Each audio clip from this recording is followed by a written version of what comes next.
That's kind of what they used to look like back in the old days. When they were wild. But they're farmed now. They have to be farmed in the Faroe Islands in Scotland. And there's been a lot of pressure from the public, environmentalists, etc., to make their environment that they're grown in as natural as possible. So they've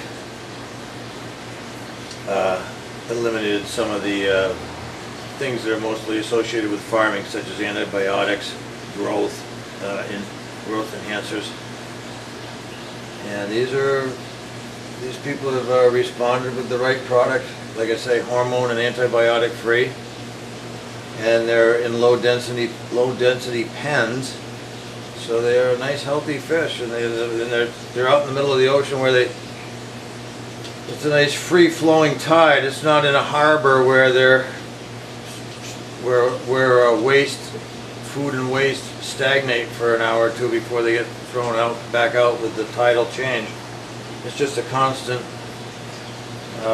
flow of the tides, and there's no place for it, because things can settle down and just ruin what's a natural environment. So we've got a beautiful product. We have a lot of people that have, been transferred to the Atlantic because of even though it's farmed, any of the benefits due to eating it are far outweigh any risks, most likely.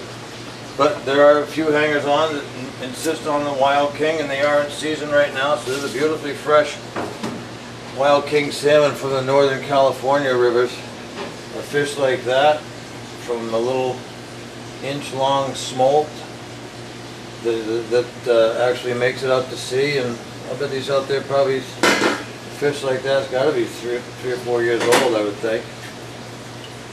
And he makes it back to the river in order just to get scooped up by the fishermen back to the river where he spawned. But while they're out there, it's a heck of a journey. Long, wide, and free to a degree. That's kind of what it looks like. The difference.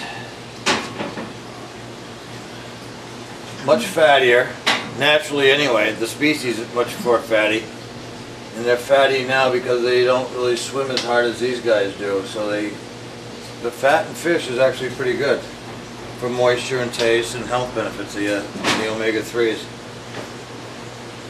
I'm sure the higher density of omega-3s in the wild, but at least these offer some. And so it's a good product. Not only is it health good for you, but it tastes good too. That's been the fish of choice. Without that, I don't think I'd have a business. The number of pounds far exceed anything else in this place.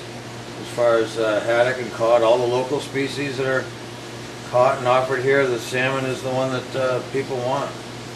It's a generation gone by that's been insisting on the haddock and the cod. Now the younger buyers that are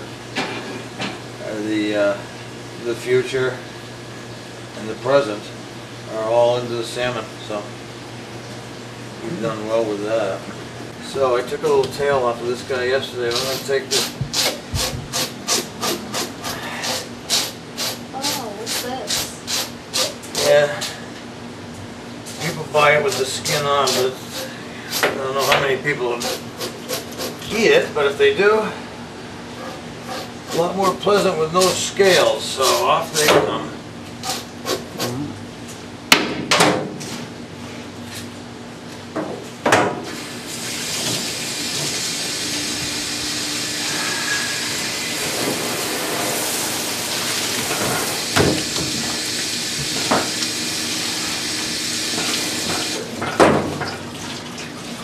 So here we go, I'm going to take this top of the Wild King off.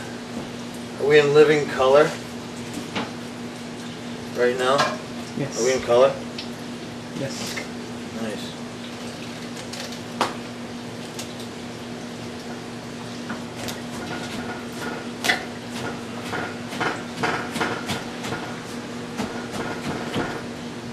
That is a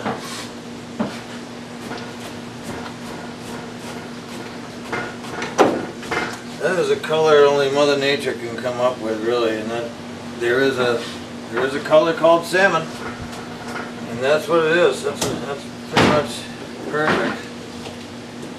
And I always not a good enough filleter, so I always leave a little bit on the bone. And I always make sure I offer it to whoever's hungry to nibble, sashimi style. So there's a beautiful piece of salmon. We'll take that fin off there. Trim up a little of the edge.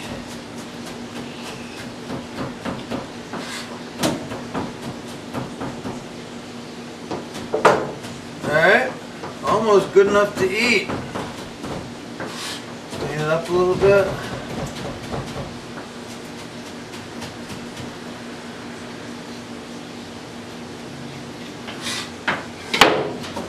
Wild King salmon.